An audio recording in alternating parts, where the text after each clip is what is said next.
जब काबे की अजमत, दीन का तकद्दुस, नबी की शरीयत, कुरान की हुर्मत, इस्लाम का वकार, सुन्नतों की रिफात, जब इक्तदार की तलवार से कत्ल होने लगा, तब हुसैन मुस्तफा नबी की गुंबदे खजरा की चौखट चूम कर बोल पड़े, नाना आपने एक बेटा देकर हुसैन बचाया है, हुसैन पूरा खानदान लुटाकर आपका काबा बचाएगा, आपका इस्लाम।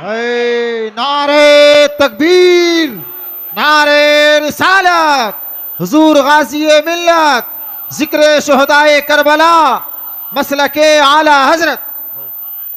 अब बलिया भी अर्ज करता आलम तसव्वुर में, मौला हुसैन कब तक के लिए नाना का दीन बचाए, किस सदी तक के लिए रसूल की शरीयत बचाए, किस जमाने तक के लिए कुरान की अजमत बचाए। तो जवाब मिलेगा, मुझसे मत पूछ, मुझसे मत पूछ, ऊंची इमारत बनाने वाले से पूछ ले, ऊंची इमारत बनाने वाले से पूछ ले। दुनिया में इस्लाम से ऊंची कोई इमारत नहीं, तो करबला से मजबूत कोई मिट्टी नहीं। अब जहन को यहीं हाजिर रखना, जहन को यहीं काश ये गुफ्तगू कहीं और हुई होती, काश ये गुफ्तगू में कहीं और किया होता। मुझे मालूम है कि आज मैंने अच्छी चीज वहां खोल दी है जहां ढक्कन नहीं खोलनी चाहिए, वहीं किताब इश्क खोल दिया। बस मोहब्बत से बोल दो या हुसैन, जोर से, रंग में, रंग में, रंग में। अब बलियाबी के तब चाहे कुफ्र यहूदियत की शक्ल में हो, नसरानियत की शक्ल में हो, सुलह कुल्लियत की शक्ल में हो, राफजियत की शक्ल में हो, बदअकीदगियत की शक्ल में हो, आज भी नामे हुसैन की गर्मी वैसे ही हिट है कि कल हुसैन का नाम लो तो कूफा खाली हो जाए, आज हुसैन का नाम ले लो तो गद्दारे मुस्तफा से इलाका खाली हो जाए। आज भी ये गर्मी बाकी है, आज भी ये गर्मी बाकी है। वही बोले जिसके मुंह में ज़बान है, नारे तकबीर, नारे रिसालत, मसलके आला हजरत, निस्बते आला हजरत, हुजूर ताजुश शरिया, गाज़िये मिल्लत, उलमाए दीनो मतीन। जहन को हाजिर, मौला हुसैन कब तक के लिए बचाया। मुफ्ती साहब, मुफ्ती साहब, बस दो चंद लोग हैं जिन्हें देखकर मैं बोल रहा हूं, वरना सच ये है कि हमको भी दाएं बाएं करके निकल लेना चाहिए, लेकिन कुछ ही लोग हैं जिन्हें देखकर बोल रहा हूं। मौला हुसैन कब तक के लिए बचाया है, तब यहीं रुक कर एक जवाब ले लो। यजीद को हुक्मरां मानने वालों, अकल के टुअरों, काबे की कुंजी रख लेने से कोई ईमान वालों का अमीरुल मोमिनीन नहीं हो जाता। पल्ले नहीं पड़ा ना, दिक्कत है, पल्ले नहीं पड़ा। काबे की कुंजी रख लेने से कोई ईमान वालों का अमीरुल मोमिनीन नहीं हो जाता। अगर ईमान वालों का अमीरुल मोमिनीन हो जाता काबे की कुंजी रखने से, तो आज के सऊदिया के शाह पूरी दुनिया के में रहनुमा हो जाते। लेकिन सऊदिया के टुकड़ाखोर, काबे की कमाई से हवेली बनाने वाले, हाजियों के टैक्स के पैसे से जहाज पर घूमने वालों, अरे तुमसे करोड़ों दर्जा ईमान की गर्मी तो भारत के सुन्नियों में है कि फलस्तीन पर बम गिरता है तो फलस्तीन जिंदाबाद का नारा इंडिया में लगता है। काबे की अरे हजरत लाशें हैं, तवज्जो चाहो। काबे की कुंजी रख लेने से कोई ईमान वालों का अमीरुल मोमिनीन नहीं होता। बोल दो बोल दो बोल दो बोल दो। तवज्जो चाहूं मौलाना मकबूल साहब, एक बार देखा अजमेर शरीफ में लंबी भीड़ लगी है। अब चादर बेचने वालों को तो आला हजरत समझ में नहीं आएंगे, सीधी बात। अगरबत्ती मोमबत्ती बेचने वाले को ताजु शरिया समझ में नहीं आएंगे, और आला हजरत की शमे शबिस्ताने रजा देखकर किताब से तावीज बेचने वाले को मुफ्ती आजम समझ में नहीं आएंगे। क्लियर बात। जैसे ही अजमेर मुअल्ला पहुंचा, मैं तो कहता हूं यारो, भारत में वो सिर्फ गरीब नवाज नहीं है रे, भारत में वो ईमान वालों के मुश्किल कुशा हैं। अल्लाह अकबर। भारत में वो ईमान वालों के मुश्किल कुशा हैं।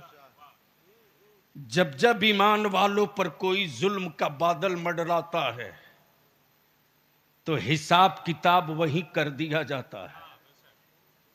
जहन को थोड़ी देर के लिए हाजिर रख। जैसे ही पहुंचा, देखा वहीं भीख मंगों की लाइन लगी है, लाइन लगी है। चमचमाती स्कॉर्पियो से भाई हाजी रफीक साहब, भाई शोएब अंसारी साहब, मुफ्ती सफीउल्लाह साहब, नदीम रजा फैजी साहब, मौलाना मकबूल साहब, ये पूरी टीम उतरी। जैसे ही चमचमाती स्कॉर्पियो से खूबसूरत लिबास में देखा, सारे भिखमंगे दौड़ पड़े। मैं खड़े खड़ा किनारे देख रहा था। एक भिखमंगे का हाथ पकड़ के मैंने पूछा कि हर आने वाले से मांगते हो, कभी अपनी बिरादरी से भी मांगे हो?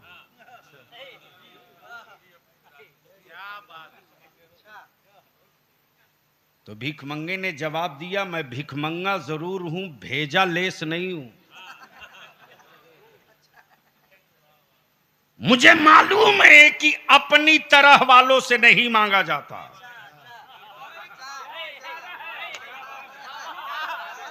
बोल यार, बोल यार।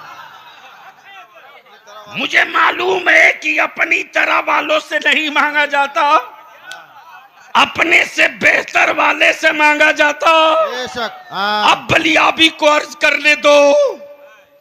गवर्नर हाउस पे कब्जा यजीद का, फुरात पे कब्जा यजीद का, लश्कर पे कब्जा यजीद का, पानी पे कब्जा यजीद का, सिक्के और सल्तनत पर कब्जा यजीद का। लेकिन उस हुसैन के सामने हाथ फैलाए खड़ा है जिस हुसैन के घर 3 दिन से चूल्हे में आग नहीं जली है। 3 दिन से चूल्हे में आग नहीं जली है। वो वक्त का हुक्मरां हथेली फैलाए खड़ा है, हुसैन दे दो, दे दो। जवान बेटा मदीने लौट जाएगा, हाथ दे दो। तेरी औलादों को कोई जख्म ना लगेगा, हाथ दे दो। तेरे बच्चों पर पानी बंद ना होगा, हाथ दे दो। तेरे खेमे ना फूके जाएंगे, हाथ दे दो, दे दो। बलियाबी पूछता, आज भी उस बदजात की रूह से बता, सत्ता और हुकूमत पर तेरा कब्जा था, जिसके घर 3 दिन से चूल्हे में आग न जली, उससे क्या मांग रहा है, उससे क्या मांग रहा। तो यजीद आज भी कहने पर मजबूर है कि लकड़ी के तख्ते पर यजीद का कब्जा है, मुस्तफा की उम्मत के दिलों पर हुसैन का कब्जा है। नारे तकबीर, नारे रिसालत,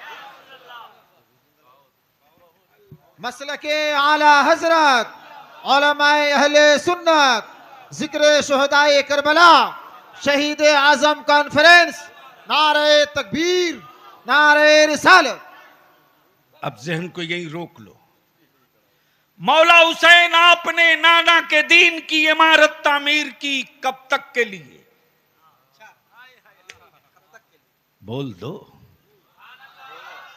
अरे जोर से बोल, कब तक के लिए? नाना के दीन की इमारत की लाइफ कब तक के लिए? मधुपुर में देखा एक 8 मंजिला बिल्डिंग।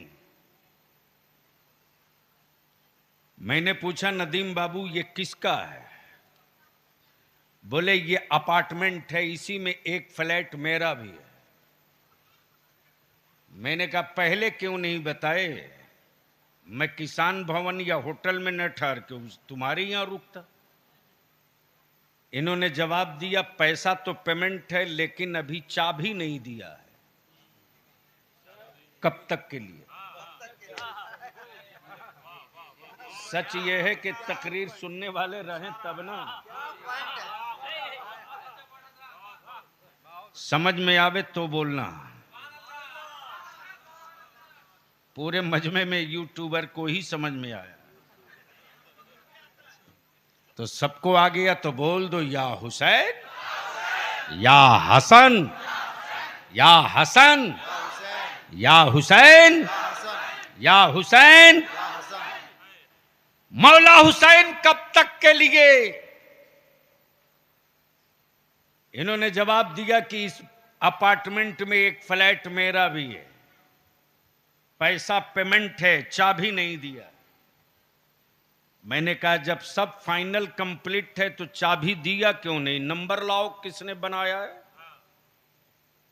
देखता हूं कितना बड़ा दबंग है। नंबर दिया, फोन लगाया, मौला हुसैन नाना के दीन की इमारत कब तक के लिए? जैसे ही नंबर लगाया घंटी हुई, फोन उठाया। मैंने कहा मैं मौलाना बलियावी बोल रहा हूं, नदीम फैजी ने फ्लैट लिया। कहा जी सर। मैंने कहा पैसा पेमेंट है? बोला फुल पेमेंट। मैंने कहा फिर कुंजी क्यों नहीं देते? उधर से जवाब दिया कि अभी फिटनेस रिपोर्ट नहीं आई है।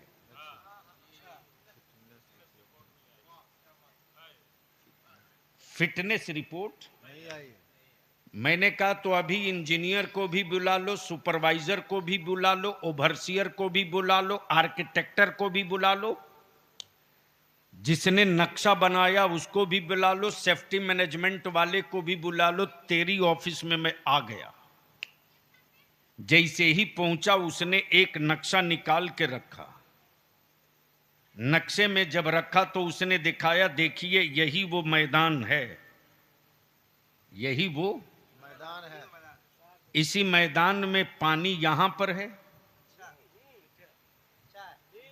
काश गुफ्तगू सुनने वाले होते। बोल यार, बोल यार, बोल। पानी यहां पर है, पार्किंग यहां पर है, रिहाइश इधर है, स्विमिंग पूल इधर है, सामूहिक लाइब्रेरी उधर है। इसके बाद जो ऊपर के फ्लैट बने हैं इसमें इतना नंबर इनका है, इतना नंबर इनका है, इतना नंबर इनका है, और ये वाला नदीम साहब का है। मैंने कहा चाबी दो। बोला अभी फिटनेस रिपोर्ट नहीं आई। सब आ गए, नक्शा टेबल पर रख दिया, समझाया। उसने कहा सब कुछ इसी बिल्डिंग में है।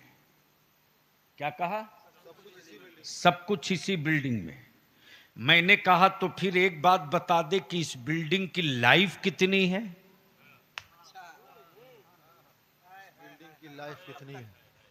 मौला हुसैन आपने जिस दीन की इमारत बनाई उसकी उम्र कितनी है? कब तक? इस बिल्डिंग की उम्र कितनी है? इंजीनियर बोल पड़ा कि जितनी ऊंची इमारत है उसी एतबार से नीचे पाइलिंग भी किया। जहां 40 mm का रड चाहिए वहां 40 mm का रड दिया, जहां 30 mm का छड़ चाहिए वहां 30 mm का छड़ दिया। जितने पर बीम बंधना था उतने पर बीम बांधा, जितने पर बेस बंधना था उतने पर बेस बांधा, जितनी सीमेंट देनी थी उतनी सीमेंट दिया, जितना बालू देना था उतना बालू दिया, जितनी गिट्टी देनी थी उतनी गिट्टी दी। मैंने कहा फिर इसकी उम्र बता। का मटेरियल की क्वालिटी के एतबार से लोहे की मजबूती और जमीन की मजबूती के एतबार से हाँ, इस बिल्डिंग की उम्र 100 साल, इसके बाद का कोई गारंटी नहीं, इसलिए कि 100 साल के अंदर अंदर लोहे को मिट्टी होने से कोई बचा नहीं सकता, मिट्टी सीमेंट को मिट्टी होने से कोई रोक नहीं सकता, पत्थर की गिट्टी को खाक में बदलने से कोई रोक नहीं सकता। मैंने कहा इस बीच में अगर जलजला आ जाए तो, हाँ, जलजला आ जाए तो इंजीनियर जवाब देता, बिल्डिंग के तामीर के मटेरियल की क्वालिटी के एतबार से अगर 5 पॉइंट का जलजला आएगा तो बिल्डिंग हिल के रुक जाएगी, 5+ होगा, बिल्डिंग झूमने लगेगी, 6 हो जाएगा, बिल्डिंग तैरने लगेगी। इसलिए कि मटेरियल की लाइफ 100 साल। अब बलियाबी आलम में तसव्वुर में अर्ज करता मौला हुसैन, आपने जो नाना की इमारत दीन की इमारत जो बनाई है, इस इमारत की उम्र कितनी है? जवाब मिलेगा कयामत तक इस इमारत को कुछ होना नहीं है, इसलिए कि मैंने नाना के दीन की इमारत में बाजार का कोई माल नहीं डाला है, नबी के घराने का सारा माल डाल दिया। जिंदाबाद जिंदाबाद, अल्लाहू अकबर, अल्लाहू अकबर, या रसूल अल्लाह, या रसूल अल्लाह, जिंदाबाद जिंदाबाद, अल्लाहू अकबर, जिंदाबाद जिंदाबाद। मैंने बाहर का कुछ नहीं डाला है, बाहर का मैंने कुछ नहीं डाला है, सब नबी के घराने का पड़ा है, सब रसूल के घराने का पड़ा है। मेरे अजीज, मेरे इमाम अहमद रजा से बड़ा आशिक अहले बैत कौन है धरती पे? ला। लेकिन मैं अपनी कौम के जवानों से हाथ जोड़ के कहूंगा, जो करबला में ना हुआ है वो अपने गांव की सड़कों पर मत करो, जो करबला में नहीं हुआ अपने मोहल्ले में मत करो। अरे मनाओ, याद हुसैन ठोक के मनाओ, पूरी ताकत से मनाओ, और इतनी ताकत और अकीदत से मनाओ कि जिस रास्ते से तेरा काफिला गुजर जाए, गुजरने वाले की आंखें फटी की फटी रह जाए, और कुफ्र को कहना पड़े कि जब गुलाम इतना अच्छा है तो इमाम कितना अच्छा रहा होगा, जब गुलाम इतना साबिर है तो इमाम कितना। वाह, नारे तकबीर, नारे रिसालत, उलमाए अहले सुन्नत, जिक्र शुहदाए करबला। यही 10 दिन का तो मौका मिलता है जहां तुम अपनी औलादों को फन्ने हिरफत का हर फन सिखा सकते हो। लेकिन जिस कौम के नौजवान लोहे की चूड़ियों का बोझ उठाने के आदी हों, उस कौम की औलादें कभी इस्लाम के लिए तलवार नहीं उठा सकती। और जिन कौम के बच्चों में, जिस कौम के बच्चों में नबी की सुन्नतें बचाने का जज्बा हो, उस कौम की औलादों को कोई काफिर आंख नहीं दिखा सकता। लोगों की तलवार की चमक से गर्दनें कट जाएं, ये कोई गारंटी नहीं, लेकिन नबी के आशिकों की चमक से कुफ्र हर दौर में कटा है, आगे भी कटेगा। शर्त यह है कि अपने आप को तैयार करो। आखिरी बात अर्ज करूंगा, आखिरी बात।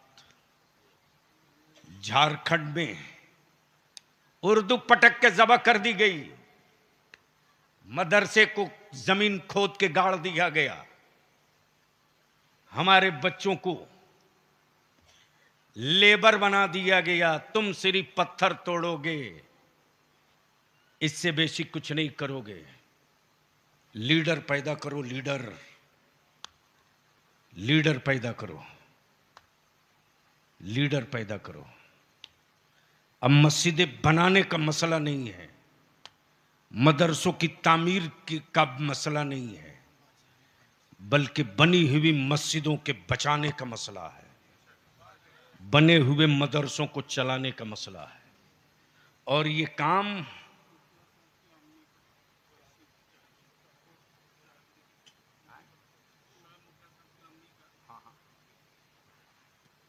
जिस कौम की औलादों के हाथ में पावर वाला कलम होगा, उस कौम की औलादें कभी डरपोक और बुज़दिल नहीं होगी।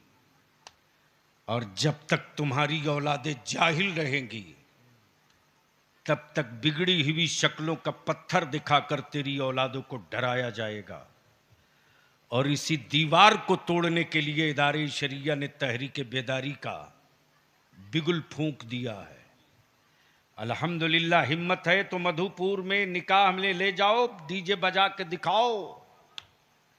मधुपुर के बच्चे समझा देंगे कि कितने बड़े सेठिया हो, औकात बता देंगे। अरे सैयदा फातिमा की कनीज़ें कभी जमीन पर बोझ नहीं थी रे।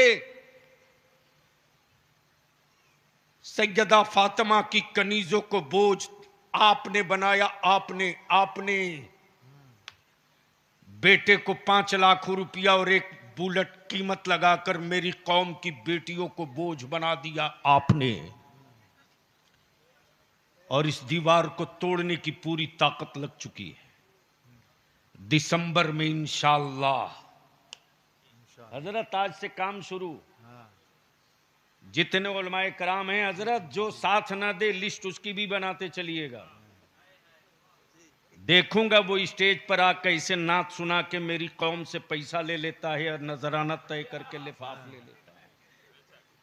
जो मेरी कौम की औलादों के मुस्तकबिल की जंग में मेरा शरीक नहीं होगा, उससे हमारी रिश्तेदारी कैसी जी। प्यास आज लगी है, पानी मरने के बाद दोगे। हुलकूम आज खुश्क हैं, बाद मरने के तुम कुआं खुदवा दो। इसलिए लड़ाई तो छिड़ चुकी है।